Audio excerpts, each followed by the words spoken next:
In his newly released memoir, Brothers, Alex Van Halen, the iconic drummer of Van Halen, offers a candid and personal look into the band's origins and dynamics, with a particular emphasis on the crucial role bassist Michael Anthony played in the group's early success.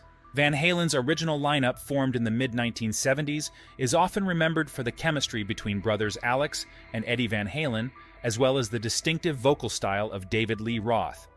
However, in his book, Alex reveals that the band's foundational sound was also deeply shaped by Michael Anthony, who played bass and provided harmonies that helped define Van Halen's signature sound. Michael was more than just a bass player, Alex writes in Brothers. He had this unique musicality and understanding of the sound we were creating. It wasn't just about playing the right notes. Mike knew how to make everything lock in, how to complement Eddie's guitar in ways that felt natural and powerful. Alex goes on to clarify that Michael was there from the very beginning, long before Van Halen recorded their breakthrough album. The bassist, a longtime friend of the Van Halen brothers from Pasadena, was instrumental in developing the tight musical chemistry that would define the band's sound. We knew we needed someone who could hold down the rhythm, but also bring something special of their own, Alex explains. Mike had that. He had a vibe that clicked with Eddie and me right away. He wasn't just playing bass. He was creating a foundation for everything we did.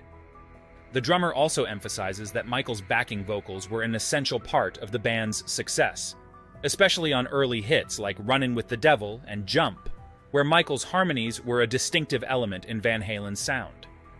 As Alex recalls in Brothers, Van Halen's success was never a solo effort. It was the four of us, Eddie, Mike, Dave, and me, creating something bigger than the sum of our parts. And Mike was absolutely central to that. Despite Michael Anthony's departure from Van Halen in the 2000s, Alex makes it clear in his book that Michael's place in the band's history is secure. People sometimes forget how important Mike was to the early sound of the band. It wasn't just about Eddie's guitar solos, it was about how all of us came together. The book provides a fresh perspective on the band's formation and the camaraderie that existed in those early years, offering a message that fans of the band may find eye-opening. Van Halen was always about collaboration, and Michael Anthony was an equal part of that, Alex writes. Without him, it wouldn't have been the same.